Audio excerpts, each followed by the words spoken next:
வணக்கம். செய்திகள் வாசிப்பது சரவணா. ஆம்பூரில் 66 கோடி மதிப்பீட்டில் ரயில்வே மேம்பால பணிகளுக்கு எம்எல்ஏ வில்வநாதன் பூமி பூஜை செய்து அடிக்கல் நாட்டினார்.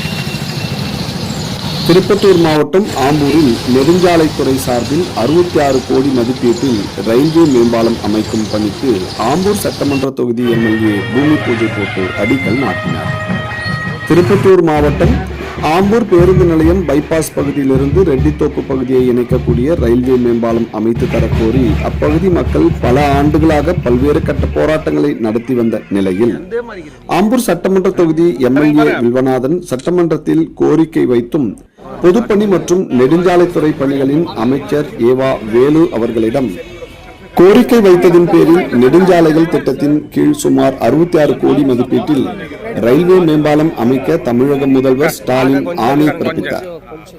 அதன் அடிப்படையில் ரெட்டித்தோப்பு பகுதியில் அதற்கான பூமி பூஜை மற்றும் அடிக்கல் நாட்டும் விழா நெடுஞ்சாலைகள் துறை தலைமை பொறியாளர் கிருஷ்ணசாமி தலைமையில் நடைபெற்றது.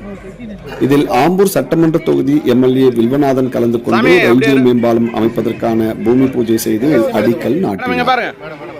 இதனைத் தொடர்ந்து கொடியசைத்து பணிகளை தொடங்கி வைத்தார். நிகழ்ச்சியில் ஆம்பூர் நகர மன்ற தலைவர் பதேகான் ஏஜாஸ் அகமது, ஆம்பூர் கிழக்கு மற்றும் மேற்கு நகர செயலாளர்கள் ஆறுமுகம், ஷபீர் அகமத் மற்றும் நகர மன்ற உறுப்பினர்கள் பொதுமக்கள் பலர் கலந்து கொண்டனர். 50 ஆண்டு கால கோரிக்கை நிறைவேறியதால் அப்பகுதி மக்கள் மிகுந்த மகிழ்ச்சி அடைந்தனர். செய்திகளுக்காக விமல்ராஜ்.